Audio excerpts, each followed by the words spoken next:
Welcome friends, आप सभी का YouTube channel crack exams with Dipendra में हार्दिक स्वागत है।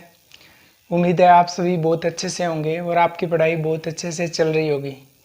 आज अपने बात करने वाले हैं जो एसएससी जीडी 2019 के 2 मार्च को फर्स्ट और सेकंड शिफ्ट के जो क्वेश्चंस आए थे उनमें से जो इम्पोर्टेंट क्वेश्चन है, यानी जो 2021 एसएससी जीडी 2021 के पॉइंट ऑफ व्यू से जो इम्पोर्टेंट क्वेश्चंस हैं उनको अपने कवर करने वाले हैं। उन शिफ्ट में से वो अच्छे क्वेश्चन करवाऊंगा जो आपके इसी एग्ज़ाम यानी जो 2021 में भी आप जो अपीयर होंगे आने वाले टाइम में उस एग्ज़ाम के पॉइंट ऑफ व्यू से इम्पोर्टेंट होंगे। तो आपको कॉपी पेन लेके बैठना है और इन प्रश्नों को करने की कोशिश करनी है और बाद में आपको वीडियो सॉल्यूशन में इनको देखना है और ऐसा करोगे तभी आपको पूरा इसका फ़ायदा मिलने वाला है। ओके, तो अपने इसको शुरू करते हैं। तो पहला प्रश्न आपके पास ये है, कथन आपको दे रखा है कि सभी डॉक्टर लड़के हैं और दूसरा आपको दे रखा है सभी लड़के लंबे हैं और आपको निष्कर्ष में दे रखा है कि सभी डॉक्टर लंबे हैं और आपको निष्कर्ष दूसरा दे रखा है कि सभी लड़के डॉक्टर हैं। तो देखो यहाँ पे एसएससी के पॉइंट ऑफ व्यू से बात करें तो कथन और जो निष्कर्ष होते हैं उनके प्रश्न काफ़ी ज़्यादा पूछे जाते हैं। ये एक्चुअली 3 प्रकार के टॉपिक होते हैं जो एक दूसरे से काफ़ी ज़्यादा मिलते जुलते हैं।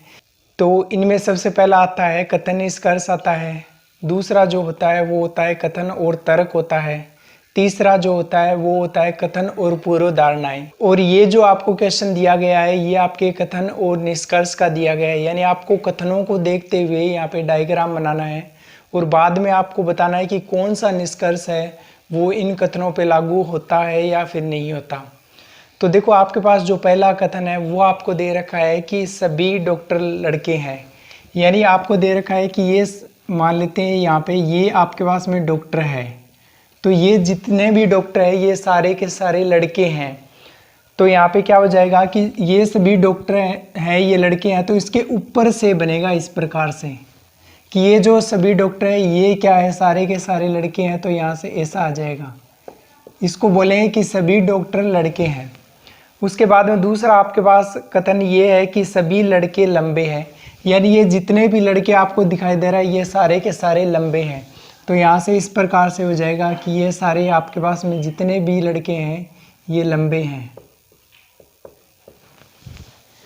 तो अब इसको किस प्रकार से पढ़ा जाएगा, जब आप यहाँ पे अंदर से बाहर की ओर जा रहे हो, जब आप अंदर से बाहर की ओर जा रहे हो तो निष्कर्ष में जो सभी लिखा होता है वो भी सही होता है, जो कुछ लिखा होता है वो भी, कुछ शब्द लिखा होता है वो भी यहाँ पे सही होता है।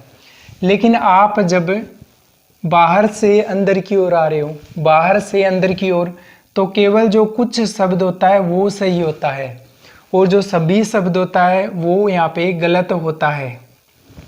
सभी शब्द गलत होता है कब, जब आप बाहर से अंदर की ओर आ रहे हो। तो अब अपने निष्कर्ष को चेक करेंगे। तो देखो आपको कहा है कि सभी डॉक्टर लंबे हैं, यानी सभी डॉक्टर जितने भी डॉक्टर हैं ये लंबे हैं, यानी आप अंदर से बाहर की ओर जा रहे हो, सभी डॉक्टर लंबे हैं अंदर से बाहर की ओर।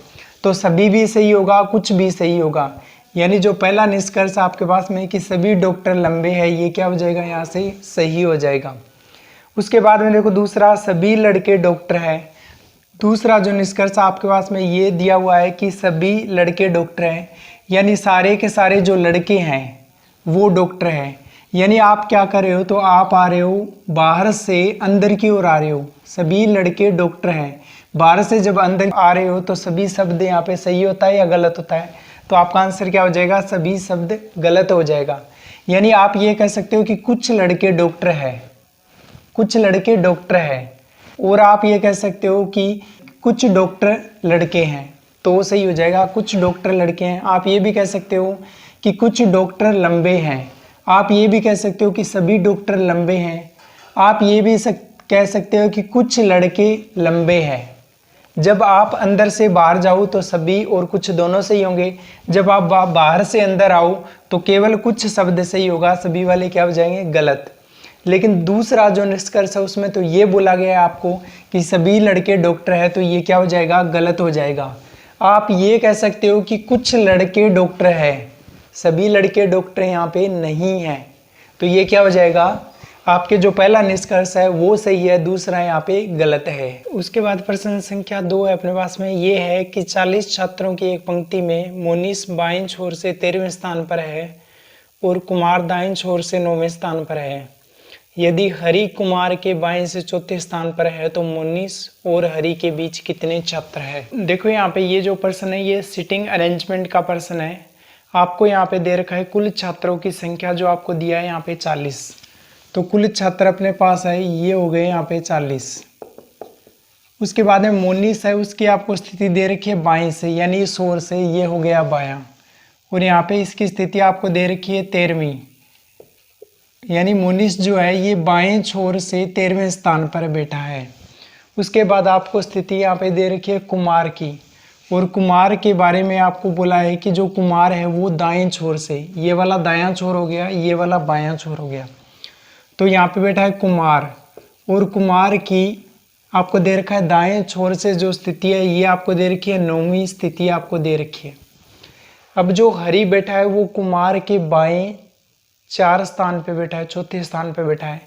तो यहाँ पे जब आपको कुछ भी नहीं दिया हो कि इनका मुंह है कौन सी दिशा में है, यानी कुमार का दाएं और बायां अपने को चेक करना पड़ेगा, उसके हिसाब से अपने हरि को बैठाना पड़ेगा यहाँ पे। तो देखो जब भी अपने को यहाँ पे कुछ भी नहीं दिया हुआ कि कुमार का मुंह है कौन सी दिशा में है, तो इस कंडीशन में अपने इसका मुंह है उत्तर की ओर मान लेंगे। तो यहाँ पे कुमार का मुंह है मानोगे आप उत्तर की ओर, तो ये वाली जो स्थिति है ये इसकी बाईं हो जाएगी, ये वाली इसकी बाईं साइड हो जाएगी, और ये वाली कुमार की कौन सी हो जाएगी, दाईं। तो यहाँ पे जो हरि है वो कुमार के बाईं ओर बैठा है, और कौन से स्थान पर, चौथे स्थान पर। तो यहाँ से आप कहोगे ये हो गया पहला, दूसरा, तीसरा और चौथा स्थान ये, और यहाँ पे कौन बैठा है, हरि बैठा है इस स्थान पर।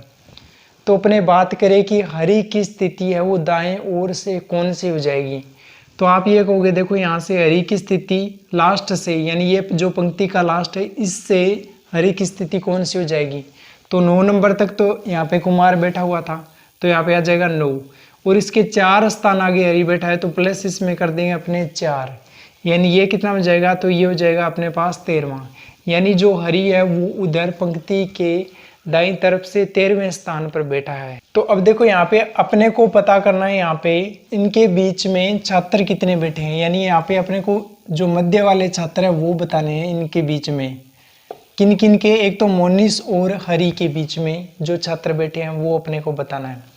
तो देखो यहाँ पे ये पंक्ति के शुरुआत से लेके मोनिस जो है वो 13वें स्थान पर बैठा है, बीच में हरि और मोनिस के बीच में छात्र बैठे हैं कुछ जो अपने को पता करने हैं, और उसके बाद में जो हरि है वो पंक्ति के लास्ट से 13वें स्थान पर बैठा है।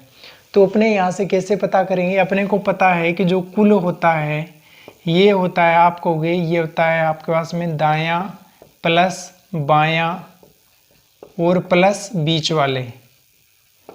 तो यह आप ये यहाँ से ये कह सकते हो कि पंक्ति में आपको कुल निकालने टोटल, तो ये हो जाएगा दायां प्लस बायां प्लस बीच वाले। ये फॉर्मूला आप यहाँ पे वैसे भी ध्यान रख सकते हो, और आप यदि ध्यान नहीं रखना चाहो तो आप वैसे भी इसको यहाँ से आप निकाल सकते हो पूरी को देखते हुए। तो यहाँ से कुल आपको दे रखा है, कुल छात्र आपके पास है 40 है। यहाँ से आपको दे रखा है मोनिस की जो स्थिति है बाएं से आपको दे रखी है, हरि की जो स्थिति है वो आपको दाएं से दे रखी है, तो ये आपके पास आ गई 13वां, यानी दायां कौन सा हो जाएगा, हरि की स्थिति, तो ये हो जाएगी 13वां, प्लस बायां कौन सा हो जाएगा, मोनिस की स्थिति, जो आपके पास क्या हो जाएगी, ये भी 13वीं है, और बीच वाले अपने को यहाँ से निकालने हैं।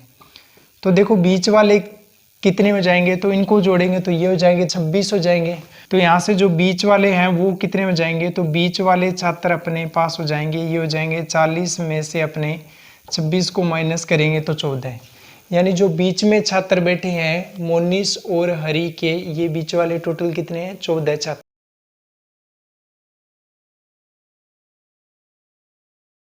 उसके बाद में नेक्स्ट प्रश्न है, आपको ये टेबल बना के दे रखी है और आपको यहाँ पे लुप्त संख्या ज्ञात करनी है। तो डियर स्टूडेंट्स, इस प्रकार के प्रश्नों में आपको एक खास बात का ध्यान रखना है, वो ये है कि इस प्रकार के जो प्रश्न है ये आपको यदि शुरुआत में आ जाए, जैसे आपने इसको देखा और फौरन आपको आ जाए तो आप इसको हल कर लेना, और मान लो आपको ये शुरुआत में न आए तो फिर इसमें आप ज़्यादा टाइम मत वेस्ट करना। यदि आप इसमें टाइम वेस्ट कर दोगे तो फिर आपके जो और क्वेश्चंस को करने का टाइम है वो कम पड़ जाएगा आपके पास में। तो आपको क्या करना है कि आपने इसको एक बार करने की कोशिश की, यदि आया तो ठीक है, और नहीं आया तो आपको सबसे लास्ट में जाके इसको हल करना है। और ये जो पर्सन है ये बड़ा ही इंटरेस्टिंग सा पर्सन है, लेकिन है बहुत आसान है। तो देखो इसको कैसे करेंगे, और इनकी आपको बार बार प्रैक्टिस करनी है। ऐसे भी पर्सन जहाँ पे भी आपको दिखाई दे वहाँ पे इनको नोट डाउन कर लेना और बार बार इनकी प्रैक्टिस करनी है, क्योंकि ये आपका पीछा नहीं छोड़ेंगे। हर एक पेपर में आपको कम से कम 1 या 2 पर्सन आपको डेफिनेटली मिलने वाले हैं। तो इस बात का आप यहाँ पे खास ध्यान रखोगे।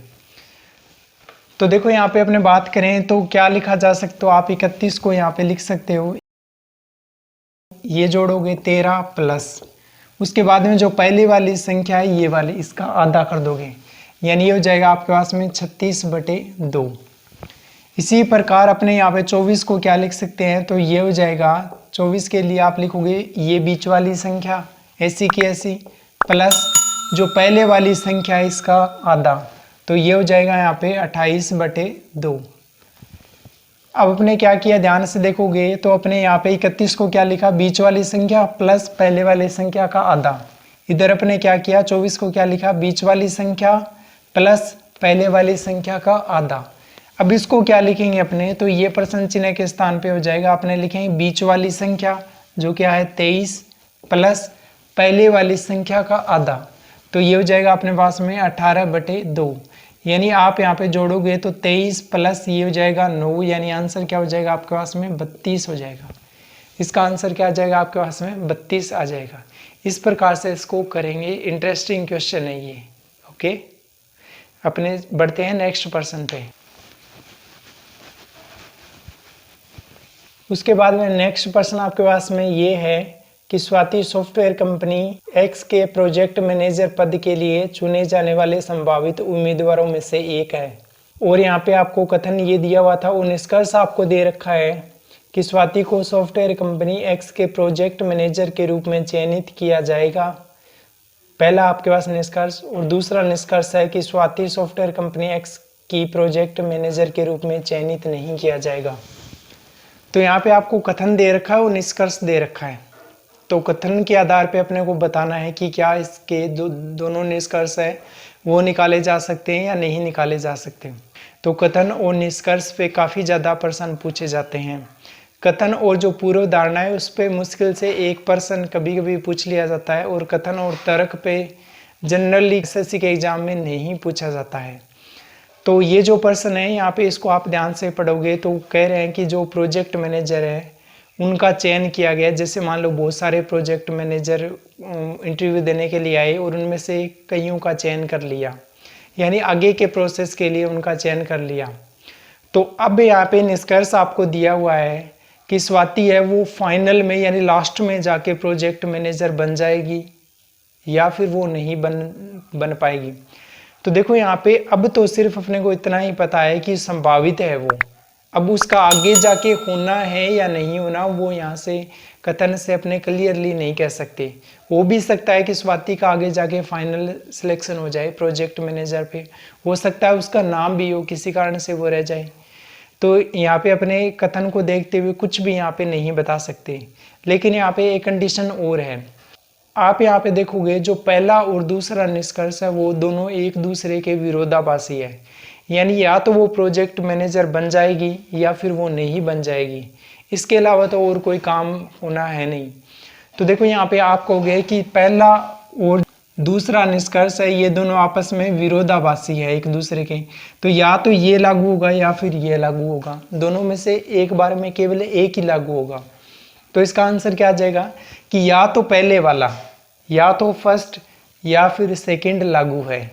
और मान लो ये आपको ऑप्शन में ना मिले तो फिर इसका आंसर क्या हो जाएगा, यहाँ पे इसका आंसर ये हो जाएगा कि न ही तो पहले वाला लागू है और न ही दूसरे वाला लागू है। वो आप ऑप्शन के हिसाब से इसका आंसर दोगे। ओके, तो बढ़ते हैं अपने नेक्स्ट पर्सन पे। ये आपको यहाँ पे दिया हुआ है कि निम्नलिखित संख्या श्रृंखला में 2 संख्याओं को कोष्ठक के भीतर रखा गया है। श्रृंखला का ध्यानपूर्वक अध्ययन करें और श्रृंखला के संबंध में सही विकल्प का चयन करें।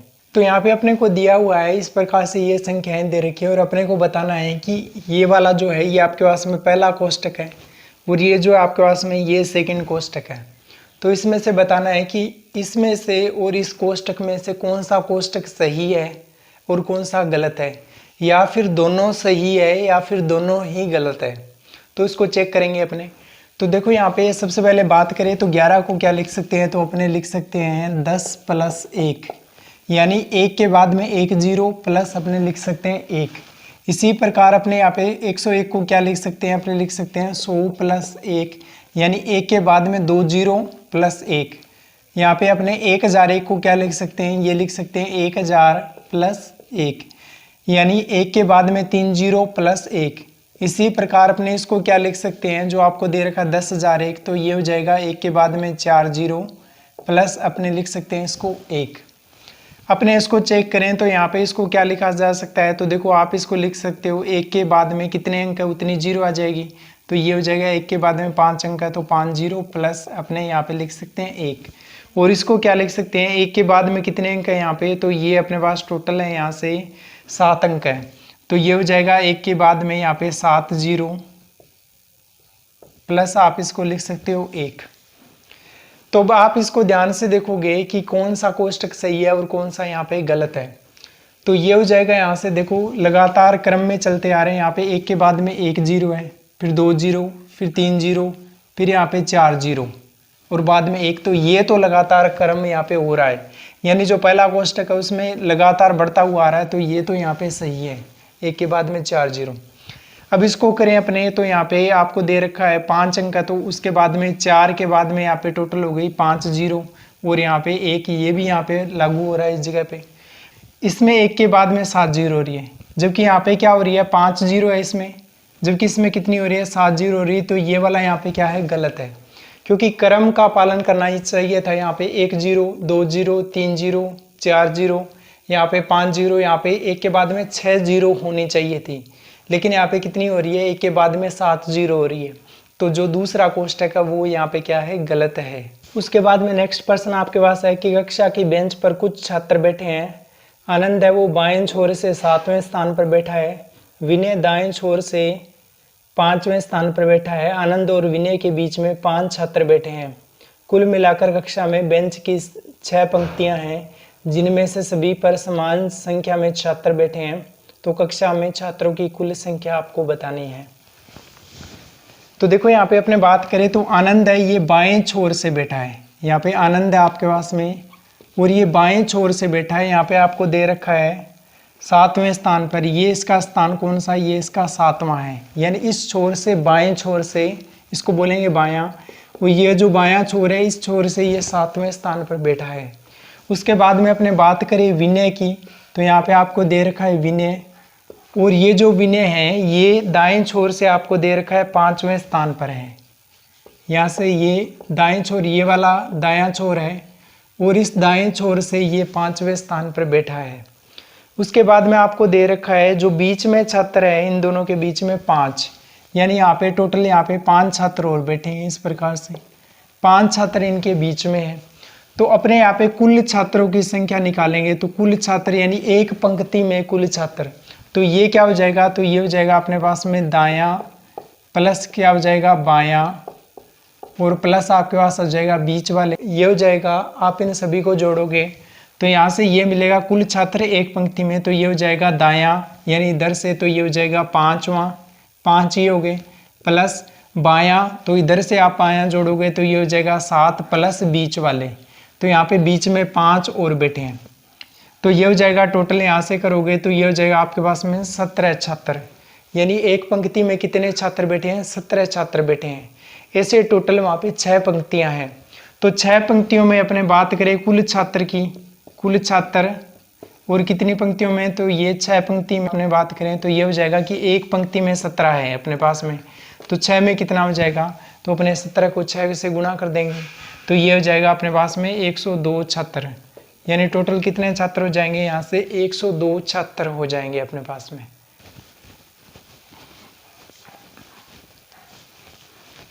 उसके बाद में नेक्स्ट क्वेश्चन अपने पास ये है कि केवल एक रनवे है, जो बारी बारी से 7 उड़ानों द्वारा उपयोग जाएगा। पी और क्यू रनवे का उपयोग न तो पहले करेंगे और न ही अंत में करेंगे। एस आर के बाद इसका उपयोग करेगा। एम ओ के पहले इसका दूसरा उपयोग करेगा। एन ओ के बाद और आर के पहले उपयोग करेगा। क्यू आर के ठीक पहले उपयोग किया जाएगा। एम से ठीक बाद रनवे का उपयोग कौन करेगा, यानी एम के जस्ट बाद कौन है वो रनवे का उपयोग करेगा। तो देखो एम के जस्ट बाद अपने को यहाँ पे बताना है कि रनवे का उपयोग कौन करेगा। तो यहाँ पे टोटल 7 रनवे हैं। तो पी और क्यू है उसको नए तो पहले रख सकते हैं, नए ही अपने लास्ट में रख सकते हैं। उसके बाद आपको दे रखा है कि एस आर के बाद, यानी जो एस है अपने पास में ये आर के बाद उपयोग होगा और आर के बाद कौन सा, दूसरा, यानी आर के बाद पहला कोई और होगा और दूसरा कौन आ जाएगा, एस आ जाएगा। पहला जो अपने को सीक्वेंस है ये दे रखा है कि एस आर के बाद दूसरा है, तो आर के बाद एक कोई और आएगा फिर दूसरा आपके पास आ जाएगा एस। दूसरा आपको यहाँ पे सीक्वेंस दे रखा है इस प्रकार से, आपको दे रखा है कि एम है ये ओ के पहले दूसरा, एम जो है ये ओ के पहले दूसरा, तो यहाँ पे आ जाएगा एम आ जाएगा, और ओ है इसके पहले दूसरा है, यानी ओ से पहले कोई और होगा उसके पहले कौन आएगा, तो एम आ जाएगा, यानी ओ के 2 स्थान पहले कौन आएगा, एम आएगा, ये आपको दे रखा है। उसके बाद देखो यहाँ पे एन ओ के बाद और आर के पहले, जो है एन है ये ओ के बाद, यानी एन जो है ये ओ के बाद आएगा तो यहाँ पे आ जाएगा एन आ जाएगा, और आर के पहले तो आर यहाँ पे आ जाएगा, यानी एन ओ के बाद और आर के पहले उपयोग किया जाएगा।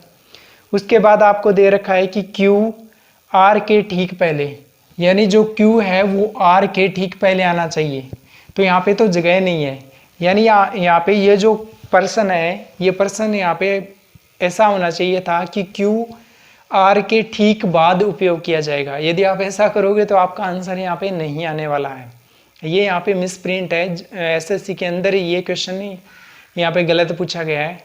ऐसा लिखना चाहिए था इनको कि क्यू आर के ठीक बाद उपयोग किया जाएगा, तब तो इसका आंसर आ जाएगा, अदरवाइज इसका आंसर नहीं आएगा। तो यहाँ पे ये आप करेक्शन कर लेना इसमें कि क्यू आर के ठीक बाद उपयोग किया जाएगा। तो क्यू है वो आर के ठीक बाद उपयोग किया जाएगा, तो आर के ठीक बाद इस प्रकार से आ जाएगा। अब इनको पूरे को अपने यूज करते हुए यहाँ पे अपने सीक्वेंस बनाएंगे इनका। तो देखो क्या हो जाएगा, सबसे पहले आपके पास आ जाएगा एम आ जाएगा, उसके बाद एक स्थान छोड़ के कौन आएगा अपने को पता नहीं, तो ये एक स्थान पड़ा है, उसके बाद ओ आएगा, उसके बाद एन आएगा, उसके बाद आर आएगा, उसके बाद क्यू आएगा, और आर के एक स्थान छोड़ने के बाद कौन आएगा, एस आएगा, तो आर के एक स्थान क्यू वाला छोड़ के यहाँ पे कौन आ जाएगा, एस आ जाएगा। अब बच कौन गया, तो आप ध्यान से देखोगे आपको दे रखा है कि यहाँ पे M N O P Q R S इतने रनवे है वहाँ पे, तो इनमें से कौन बच गया, तो यहाँ पे पी बच गया, तो पी इस जगह पे आ जाएगा। अब पूछा गया है कि एम के बाद कौन सा रनवे उपयोग होगा, तो यहाँ पे कौन सा आ जाएगा, पी, यानी एम के बाद जो पी रनवे है उसका आप उपयोग करोगे। जो नेक्स्ट पर्सन है इसके आगे वाला ये सेम ही पर्सन है ये, लेकिन ये अलग अलग शिफ्ट में पूछे गए हैं। ये वाला पहली शिफ्ट में पूछा गया था, जो अभी नेक्स्ट पर्सन आएगा वो सेकंड शिफ्ट में पूछा गया था। कोई डिफरेंस नहीं है, यही पर्सन है, बस उसमें दूसरा पूछ लिया आपको। देखेंगे अभी उस पर्सन को, यही पर्सन है यहाँ पे आपके पास में दूसरा जो पर्सन है। और इसमें देखो क्या पूछा गया है कि क्यू से ठीक पहले रनवे का उपयोग कौन करेगा। इसमें आपको बताना है कि क्यू से ठीक पहले कौन उपयोग करेगा।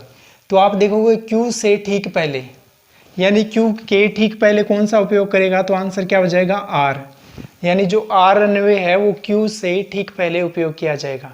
तो ये दोनों शिफ्ट में अलग अलग शिफ्ट में पूछे गए पर्सन थे, और आप इसको देखोगे तो कोई डिफरेंस नहीं है, एक ही प्रकार का। बस आप इसमें ये करेक्शन कर लेना कि क्यू आर के ठीक बाद उपयोग किया जाएगा। ओके, उसके बाद में आपके पास नेक्स्ट क्वेश्चन ये है कि दी गई श्रृंखला में आगे संख्या ज्ञात करें। आपको दे रखा है 6, 12, 21, 32 और आगे आपके पास क्या आएगा। तो जल्दी से आप इसको पॉज करके इसको करने की कोशिश करो। तो डियर स्टूडेंट्स, यहाँ पे किस प्रकार से इसको करेंगे, आप यहाँ पे 6 को लिख सकते हो 2 का स्क्वायर प्लस आप लिख सकते हो 2, यानी 2 का स्क्वायर आपको क्या मिलेगा, 4, और इसमें 2 जोड़ोगे तो ये हो जाएगा 6। इसी प्रकार आप यहाँ पे 12 को क्या लिख सकते हो, आप लिख सकते हो 3 का स्क्वायर प्लस आप लिख सकते हो 3, यानी 3 का स्क्वायर आपको मिलेगा 9 और 3 जोड़ोगे तो ये मिल जाएगा आपको 9 और 3 12। इसी प्रकार आप यहाँ पे क्या लिख सकते हो, इसको लिख सकते हो 4 का स्क्वायर प्लस आप लिख सकते हो 5, यानी 4 का स्क्वायर 16 और 5 इसमें जोड़ोगे तो ये हो जाएगा आपके पास में 21 हो जाएगा।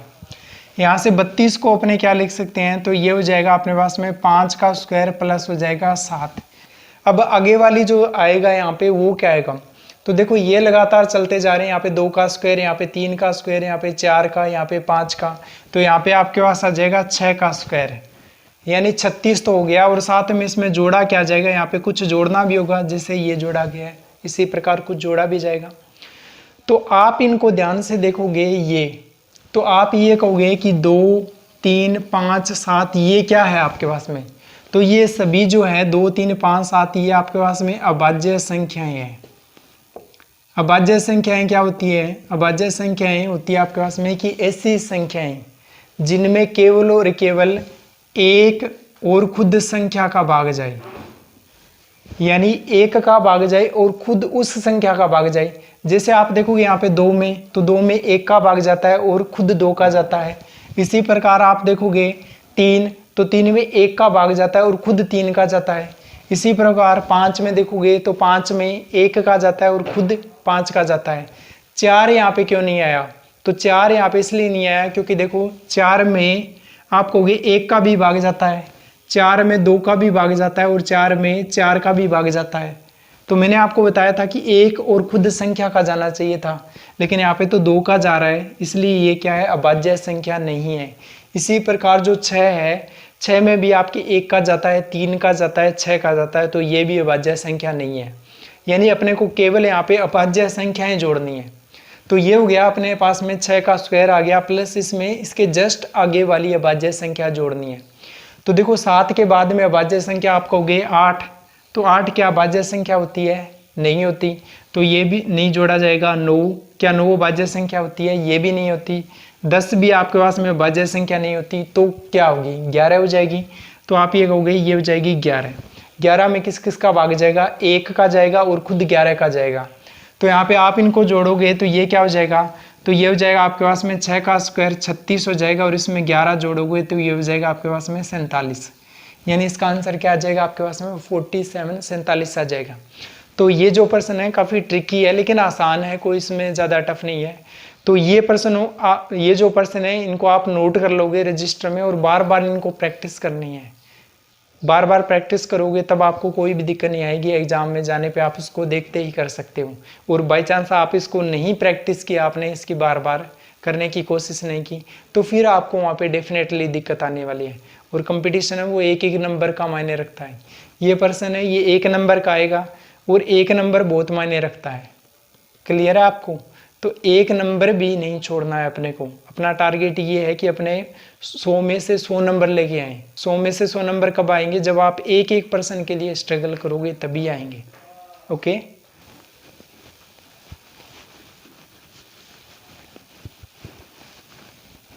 उसके बाद में नेक्स्ट क्वेश्चन है कथन और निष्कर्ष का आपको दे रखा है। ये है कि अधिकांश कवि लड़के हैं, ये आपके पास में पहला कथन है। और दूसरा कथन है कि कुछ लड़के चित्रकार हैं। निष्कर्ष आपको दे रखा है कि कुछ चित्रकार लड़के हैं और निष्कर्ष दूसरा है कि कुछ कवि चित्रकार हैं। और आपको यहाँ से देख के बताना है कि कौन सा निष्कर्ष लागू होता है। तो देखो यहाँ पे अधिकांश कवि लड़के हैं, यानी ये जो यहाँ पे दे रखा है ये कवि है आपके पास में, और इनमें से अधिकांश यानी आधे से ज़्यादा, या फिर आप कह सकते हो कि अधिकतर कवि, या फिर आप ये भी कह सकते हो कि कुछ कवि, एक ही बात है यहाँ पे। तो ये जो कवि है इनमें से अधिकांश कवि या फिर कुछ कवि है, ये आपको दे रखा है लड़के हैं। पहला जो कथन है वो आपको ये दे रखा है। दूसरा कथन आपको दे रखा है कि कुछ लड़के चित्रकार है, यानी ये जो लड़के हैं इनमें से कुछ लड़के हैं ये चित्रकार हैं। अपने को केवल इतना सा ही पता है। अपने को यहाँ पे क्या क्या संबंध पता है, अपने को ये पता है कि कवि है उनमें से अधिकांश कवि लड़के हैं। दूसरा अपने को ये पता है कि कुछ लड़के चित्रकार हैं। मुझे यहाँ पे आप देख के बताओ, क्या आपको यहाँ पे कवि और चित्रकार में आपको संबंध दे रखा है या नहीं दे रखा। कवि और चित्रकार में। तो आपका आंसर होगा कि कवि और चित्रकार में यहाँ पे अपने को संबंध नहीं दिया हुआ, इन दोनों में अपने को संबंध नहीं दिया हुआ, कवि और चित्रकार में। तो निष्कर्ष में कवि और चित्रकार में से निष्कर्ष में कुछ भी पूछा जाए तो अपने वहाँ पे नहीं बता सकते। क्यों? क्योंकि अपने को कथन में ही नहीं दिया हुआ। ओके, तो निष्कर्ष में कवि और चित्रकार के बारे में अपने कुछ भी नहीं कहेंगे। तो देखो पहला निष्कर्ष आपको दे रखा है कि कुछ चित्रकार लड़के हैं, यानी कुछ चित्रकार है वो लड़के हैं। तो यहाँ पे ये बात लागू होती है कि कुछ लड़के चित्रकार है तो कुछ चित्रकार भी लड़के होंगे। पहली बात यहाँ पे लागू हो जाएगी कि ये वाले जो चित्रकार है ये लड़के भी हैं, चित्रकार भी हैं। तो पहला निष्कर्ष लागू। दूसरा देखो ये है कि कुछ कवि चित्रकार है, कवि और चित्रकार के बारे में बोल रखा है, जबकि अपने को तो इसका कथन भी नहीं पता, यानी अपने को इन दोनों का संबंध भी नहीं पता। तो अपने यहाँ पे इनके बारे में कुछ भी नहीं कह सकते। तो आंसर क्या हो जाएगा कि दूसरा है, उसके बारे में अपने नहीं कह सकते।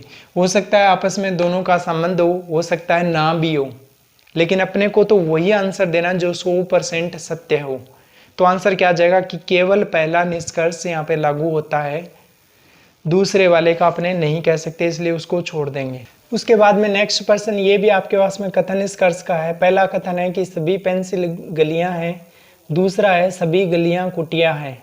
निष्कर्ष आपको दे रखा है सभी कुटिया पेंसिल है, और दूसरा आपको दे रखा है कुछ कुटिया पेंसिल है।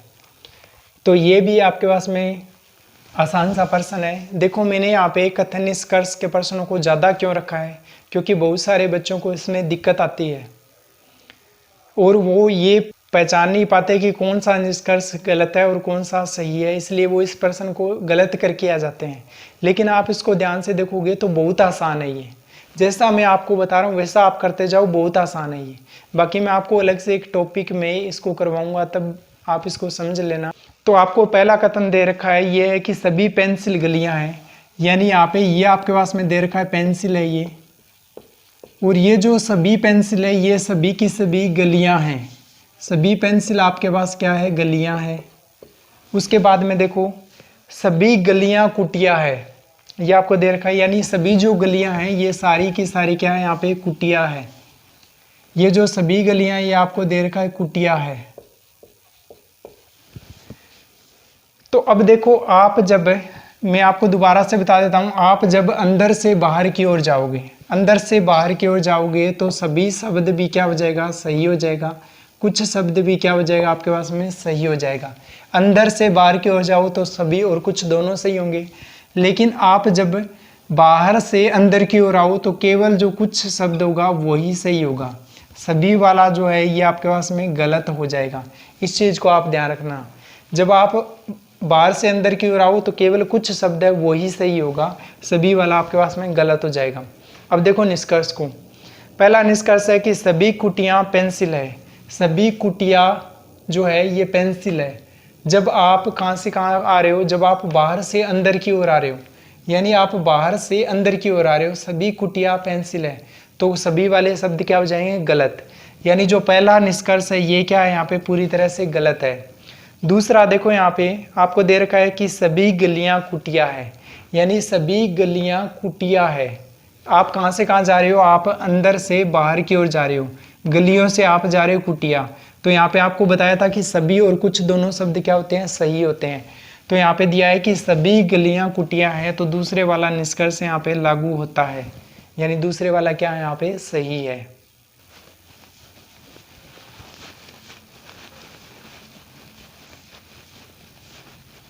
उसके बाद आपको दे रखा है नेक्स्ट क्वेश्चन है कि 8 मित्र ABCDEFH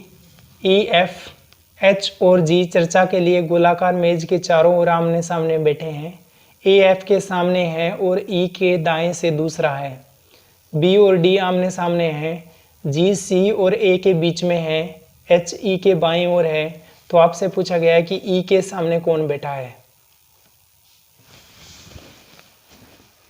ये आपके पास में सिटिंग अरेंजमेंट का प्रश्न है, बैठक व्यवस्थीकरण का। तो देखो यहाँ पे अपने को 8 मित्र दिए हैं, तो सबसे पहले अपने यहाँ पे गोल घेरे में बैठे हैं, तो अपने यहाँ पे गोल घेरा बना लेंगे। या फिर आपको यहाँ पे दे रखा है गोलाकार मेज या फिर गोल घेरा, एक ही बात है।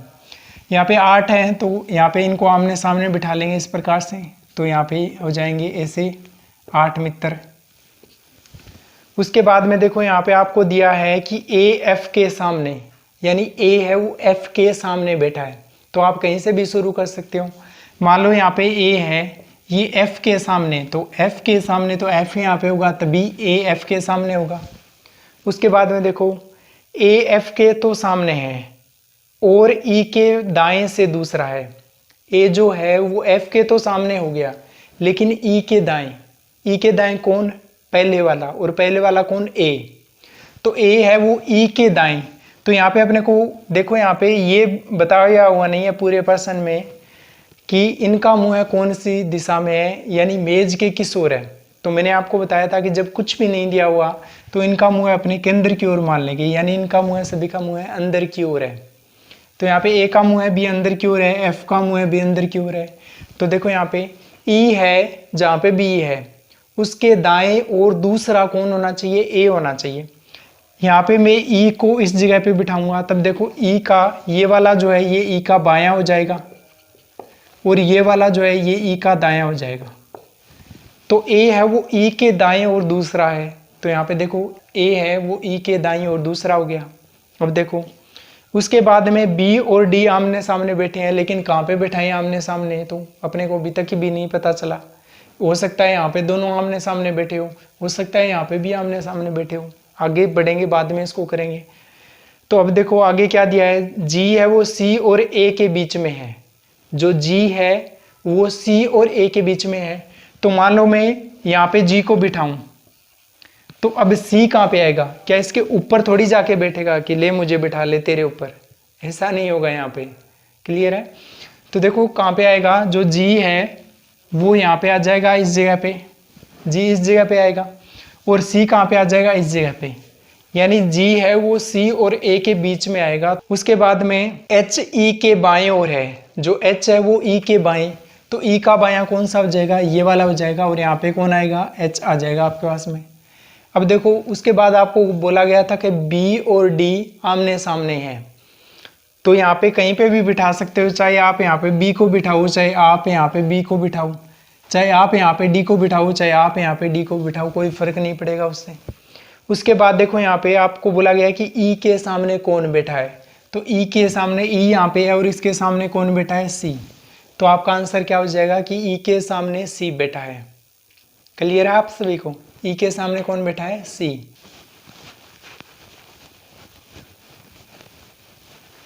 उसके बाद में नेक्स्ट प्रश्न है कि यदि भाग का अर्थ जोड़ है, प्लस का अर्थ घटाव है, माइनस का अर्थ गुणा है और गुणा का अर्थ विभाजन है, तो निम्नलिखित समीकरण का आपको मान ज्ञात करना है।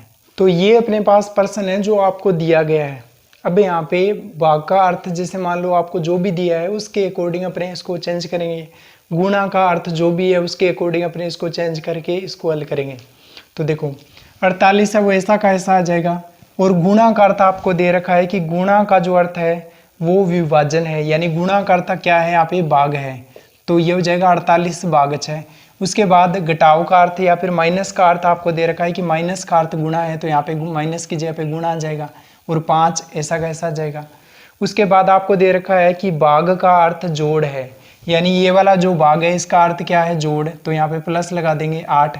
उसके बाद जोड़ का अर्थ क्या है? तो आपको जोड़ का अर्थ दे रखा है कि जोड़ का अर्थ घटाव है, यानी जो ये प्लस है इसका मतलब क्या है? माइनस है, और यहाँ पे आपको दे रखा है 1, तो ये हो जाएगा माइनस का 1। तो अब देखो यहाँ पे किस प्रकार से इनको हल करेंगे। तो पहले यहाँ पे बोर्ड मास के नियम के अनुसार पहले यहाँ पे इन दोनों का भाग दिया जाएगा। तो यहाँ पे ये हो जाएगा कि आप 48 में 6 का भाग दोगे तो ये हो जाएगा 8 हो जाएगा यहाँ से, और इधर 5 है तो ऐसा का ऐसा गुणा में आ जाएगा, और प्लस ऐसा का ऐसा आ जाएगा। और देखो 8 में से 1 माइनस होगा तो यहाँ पे इसका आंसर क्या हो जाएगा? तो ये हो जाएगा 7 हो जाएगा। यहाँ से आप इनको पहले गुणा करोगे, बाद में जोड़ करना है, तो पहले गुणा करोगे तो ये हो जाएगा 40, और इसमें 7 जोड़ोगे तो आंसर क्या हो जाएगा? 47 आ जाएगा, यानी इसका आंसर क्या हो जाएगा? 47। उसके बाद एक प्रश्न आपके पास और है कथन निष्कर्ष का। इसमें पहला कथन है कि सभी कहानियां उपन्यास हैं, और दूसरा कथन है कि सभी कहानियां कविताएं हैं। पहला निष्कर्ष है कि कोई भी कहानी उपन्यास नहीं है, और दूसरा है कि कुछ कविताएं कहानियां हैं। तो देखो यहाँ पे अपने कथन को देखते हुए डायग्राम बनाएंगे यहाँ पे। तो आपको दे रखा है कि सभी कहानियां उपन्यास है, यानी ये क्या है आपके पास में कहानियां हैं, और ये जो सभी कहानियां ये आपके पास में उपन्यास है। तो यहाँ से सभी कहानियां उपन्यास है तो इसके ऊपर से घेरा जाएगा और ये हो जाएगा उपन्यास। सभी कहानियां उपन्यास है। उसके बाद में आपको दे रखा है कि सभी कहानियां कविताएं हैं, यानी ये जो सारी की सारी कहानियां ये कविताएं भी है। तो यहाँ से इस प्रकार से हो जाएगा कहानियों के ऊपर से ही कि ये सभी कहानियां ये कविताएं हैं। यहाँ से अपने ये कहेंगे कि सभी कहानियां उपन्यास है। दूसरा अपने ये कहेंगे कि सभी कहानियां कविताएं हैं। उसके बाद में अपने निष्कर्ष पे बढ़ेंगे तो ये आपको दे रखा है पहला निष्कर्ष कि कोई भी कहानी उपन्यास नहीं है, यानी कोई भी जो कहानी है वो उपन्यास नहीं है। तो ये गलत है, क्योंकि अपने को पता है कि सभी कहानियां उपन्यास है। तो जो पहला निष्कर्ष है ये अपने पास में गलत हो गया। उसके बाद में देखो दूसरा निष्कर्ष दे रखा है कि कुछ कविताएं कहानियां हैं। तो बिल्कुल सही है आपके पास में, कुछ जो कविताएं वो कहानियां हैं। यानी आप कहाँ से कहाँ जा रहे हो, आप जा रहे हो बाहर से अंदर की ओर जा रहे हो, यानी जो कविताओं वाला घेरा है ये बाहर वाला घेरा है, और अंदर वाला कौन सा है, कहानियों वाला। तो यहाँ पे आपको दे रखा है कि कुछ कविताएं कहानियां हैं। तो यहाँ पे सही है, कुछ कविताएं कहानियां हैं। तो दूसरे वाला जो निष्कर्ष है ये यहाँ पे लागू होता है, यानी यहाँ पे आंसर क्या आ जाएगा, केवल निष्कर्ष दूसरा लागू होता है। उसके बाद नेक्स्ट क्वेश्चन है आपके पास में ये है कि यदि भाग का अर्थ जोड़ है, प्लस का अर्थ घटाव है, माइनस का अर्थ गुणा है और गुणा का अर्थ विभाजन है, तो निम्नलिखित समीकरण का मान क्या होगा। तो देखो अपने को जो दिया है उसके अनुसार प्लस माइनस को अपने चेंज करना है। तो देखो यहाँ पे आपको दे रखा है कि भाग का अर्थ जोड़ है, ठीक है। यहाँ पे आपको दिया है कि 75 और यहाँ पे गुणा, और गुणा का अर्थ क्या है, तो गुणा का अर्थ आपको दे रखा है कि गुणा का अर्थ विभाजन है। तो यहाँ पे आ जाएगा भाग आ जाएगा, विभाजन यानी भाग 5 हो जाएगा। उसके बाद में माइनस का अर्थ आपको दे रखा है कि माइनस का अर्थ गुणा है, तो माइनस की जगह पे क्या आ जाएगा, गुणा आ जाएगा, और यहाँ पे आ जाएगा 4। उसके बाद में आपको यहाँ पे दे रखा है भाग दे रखा है, और भाग का अर्थ आपको बोल रखा है कि भाग का अर्थ जोड़ है, यानी इसकी जगह पे क्या आ जाएगा आपके पास में 7 आ जाएगा। और उसके बाद में प्लस, प्लस का आपको अर्थ दे रखा है कि प्लस का अर्थ घटाव है, तो यहाँ पे आ जाएगा आपके पास में 2। अब इसको हल करना है। ये जो प्रश्न है ये आपको कम से कम एक प्रश्न प्रत्येक एग्जाम में निश्चित रूप से मिलने वाला है। अब मेन बात ये नहीं है कि आप इसको हल कर पाओगे या नहीं कर पाओगे, मेन बात यहाँ पे ये है कि आप इसको कम टाइम में कैसे हल कर पाते हो, यानी आप इसको 20 या 30 सेकंड से पहले इसको कैसे हल कर पाते हो, वो सबसे मेन बात है। क्योंकि हल तो इसको लगभग प्रत्येक स्टूडेंट कर देगा, लेकिन टाइम बचाने वाला है वो सबसे मेन माना जाएगा। तो देखो यहाँ पे अपने बात करें, सबसे पहले इसमें भाग दिया जाएगा। तो 75 में आप 5 का भाग दोगे तो यहाँ पे आ जाएगा 15 आ जाएगा, और यहाँ पे गुणा 4 है तो यहाँ से इस प्रकार से गुणा 4 हो जाएगा। अब देखो यहाँ पे प्लस, और इन दोनों का अपने अंतर लें तो 7 में से आप 2 को घटाओगे तो यहाँ पे आ जाएगा 5। तो यहाँ पे सबसे पहले इनको गुणा करेंगे तो 15 को 4 से गुणा करेंगे तो 60, और इसमें 5 जोड़ेंगे तो ये हो जाएगा 65, यानी आपका आंसर क्या आ जाएगा, यहाँ से 65 आ जाएगा। इस प्रकार ये बहुत ही आसान है, लेकिन आपको यहाँ पे इसको जल्दी से करना है कम टाइम में। उसके बाद नेक्स्ट प्रश्न आपको दे रखा है कि दी गई श्रृंखला में अगली संख्या ज्ञात करें, और आपको यहाँ से दे रखा है 3, 14, 33, 60, उसके आगे क्या आएगा। तो देखो ये अपने यहाँ पे इन दोनों का अंतर निकालें तो यहाँ पे अपने को मिलने वाला है यहाँ से 11 अंतर मिलेगा इन दोनों का।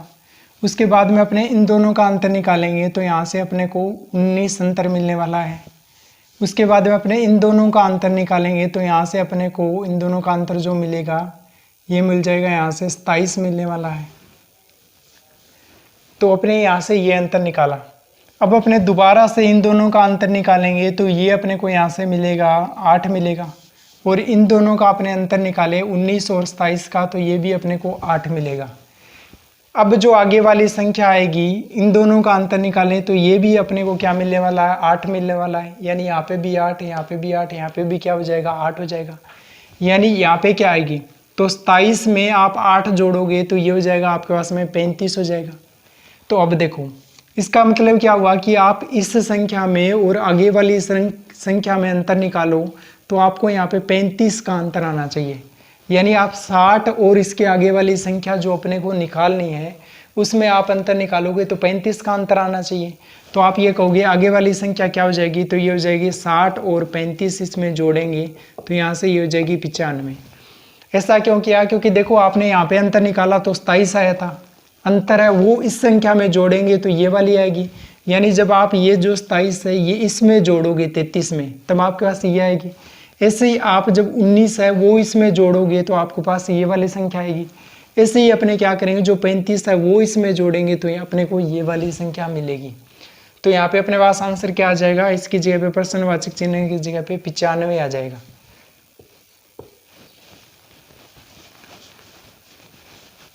उसके बाद में देखो सिटिंग अरेंजमेंट का एक प्रश्न हो रहा है कि 8 दोस्त आपको दे रखे हैं PQRSTUV और W, मेज के केंद्र की ओर मुँह करके उसके चारों ओर बैठे हैं। PT के बगल में नहीं बैठा है जबकि RQ के दाएं और तीसरे स्थान पर बैठा है।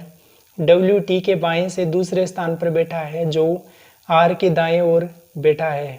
UT या Q की बगल में नहीं बैठा है बल्कि वह V के बिल्कुल बाएं ओर बैठा है। आपसे पूछा गया है कि Q के बिल्कुल दाएं ओर कौन बैठा है। तो देखो सबसे पहले तो इस प्रकार के जो प्रश्न आपको मिले आप उसको सबसे लास्ट में हल करोगे क्योंकि ये आपका टाइम कंज्यूम करने वाले हैं, और बाद में भी यदि आपके पास टाइम मिल जाए तो उसको कैसे करना है वो अपने समझेंगे। ओके, क्योंकि ये पर्सन आपके एक शिफ्ट में कम से कम एक पर्सन ऐसा डेफिनेटली आएगा। पिछली बार भी आते रहे हैं, इस बार भी आएंगे आगे, तो आपको ये इसको अटेम्प्ट करना रहेगा जब आपके पास टाइम बच जाए। तो देखो आपको अभी वीडियो को पॉज करना है और जल्दी से इसको हल करने की कोशिश करो। जितना भी टाइम लगे आपको 1 मिनट 2 मिनट जल्दी से हल करो इसको, और बाद में वीडियो को देखना मैं कैसे करवाता हूँ।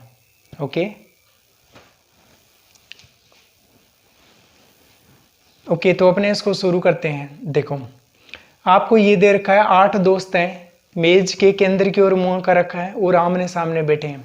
तो सबसे पहले यहाँ पे बनाएंगे कि ये 8 दोस्त हैं, तो यहाँ पे इस तरीके से आमने सामने है, तो इस प्रकार से आमने सामने बैठा लो। तो ये इस प्रकार से आमने सामने हो जाएंगे सारे। सभी का मुंह है केंद्र की ओर है, यानी इनका मुंह है इस प्रकार से है अंदर की ओर। उसके बाद आपको क्या दे रखा है, तो आपको जो क्रम दिया है उसके अनुसार इसको बिठाएंगे। सबसे पहले अपने कहीं से भी शुरू कर सकते हैं, कोई फर्क नहीं पड़ेगा। तो देखो यहाँ पे अपने बात करें, आपको दे रखा है कि P T की बगल में नहीं बैठा है, यानी P है वो T के आसपास नहीं होना चाहिए। उसके बाद दे रखा है कि R Q के दाएं और तीसरे स्थान पर बैठा है, तो R है वो Q के दाएं होना चाहिए। तो आप इसको कहीं पे भी बिठा सकते हो। यहाँ पे मानो मैंने R को बिठा लिया, R को आप यहाँ पे भी बिठा सकते हो, कहीं पे भी जहाँ पे आपका मन करे आप कहीं से भी शुरू करो, कोई फर्क नहीं पड़ेगा। तो यहाँ पे आपको दे रखा है कि R Q के दाएं और तीसरे स्थान पर है, तो R है वो Q के दाएं और तीसरे स्थान पर है। तो देखो 1 2 तीसरा स्थान ये हो जाएगा, तो यहाँ पे ये हो जाएगा Q।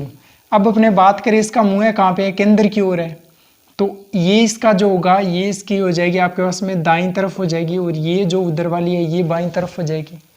अब जो R है वो Q के दाईं और तीसरे स्थान पर है।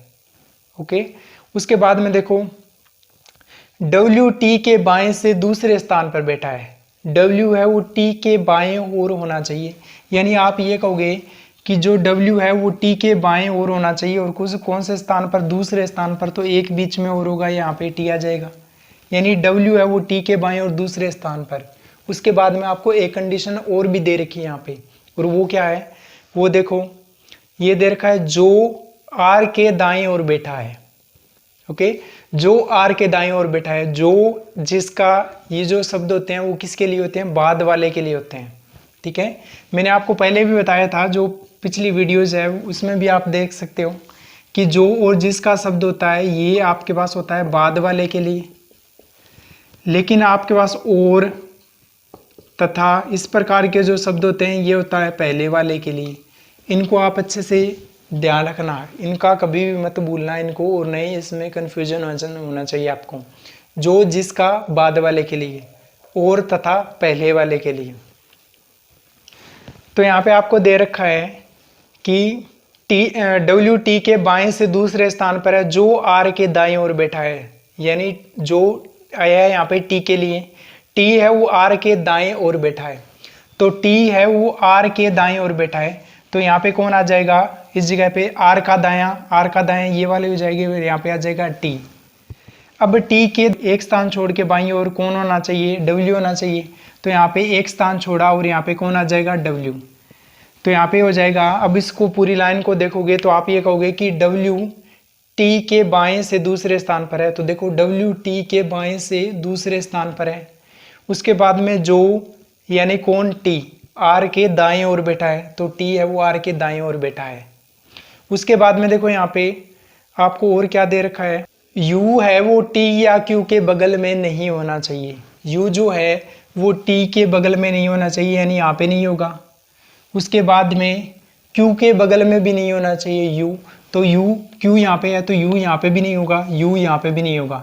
तो कौन सी जगह बच गई, ये वाली जगह बच गई, तो U यहाँ पे आ जाएगा। अब आगे आपको क्या दे रखा है, ये दे रखा है कि U जो है T या Q के बगल में नहीं है, उसके बाद में बल्कि वह B के बिल्कुल बाएं ओर बैठा है। कौन, U जो है V के बाएं ओर बैठा है, तो अब अपने V को यहाँ पे बिठाएंगे तब ये इसके बाएं ओर होगा, यानी ये वाली जो साइड है ये V की बाईं ओर है,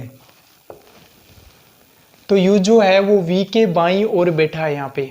अब देखो, अब यहाँ पे अपने पास कौन कौन बच गए, तो आप वापस पूरे ऊपर की ओर जाओगे क्वेश्चन के, तो इसमें देखो P T की बगल में नहीं बैठा है, ये भी आपको दिया है कि P है वो T के आसपास नहीं होना चाहिए, तो यहाँ पे P नहीं आएगा, तो P कहाँ पे आ जाएगा, इस जगह पे आ जाएगा, P इस जगह पे आ जाएगा। अब देखो कौन बच गया, तो यहाँ पे आपको दे रखा है P Q R S बच गया, तो S इस जगह पे आ जाएगा। तो यहाँ पे अपने पास सारे आ गए, P Q R S T U V और W, इतने जो 8 दोस्त थे वो सारे आ गए। अब देखो प्रश्न ये है कि Q के बिल्कुल दाएं ओर कौन बैठा है, Q के दाएं ओर, तो यहाँ पे Q है, आप ये देखोगे इसके दाएं ओर कौन आ जाएगा, तो ये हो जाएगा P। Q के दाएं ओर कौन हो जाएगा, P हो जाएगा आपके पास में इसका आंसर। कॉम्प्लिकेटेड क्वेश्चन है, मैं मानता हूँ इसको, लेकिन आपको इसको फास्ट करना है थोड़ा सा, और आप इसकी प्रैक्टिस कर लोगे तो ज़्यादा आपको दिक्कत नहीं आएगी यहाँ पे। ओके, तो आज के लिए अपने इतना ही पढ़ेंगे, मिलते हैं नई वीडियो में नए सेशन के साथ, जो 2021 के पॉइंट ऑफ व्यू से इम्पोर्टेंट क्वेश्चंस हैं, तो उसके नए पार्ट को अपने करेंगे। जितने भी 2019 के इम्पोर्टेंट क्वेश्चन हैं, जो भी मेन क्वेश्चंस थे जो आपको एग्ज़ाम में जाके दिक्कत कर सकते हैं, तो मैं आपको 1 बाय 1 करवाऊँगा, और नए सेशन में मिलते हैं अपने। और इस वीडियो को ज़्यादा से ज़्यादा शेयर करना, लाइक करना, आपको कोई डाउट हो, कोई समझ नहीं आए तो नीचे कमेंट करना, उसके बाद में आप चैनल को सब्सक्राइब करना। Okay, thank you.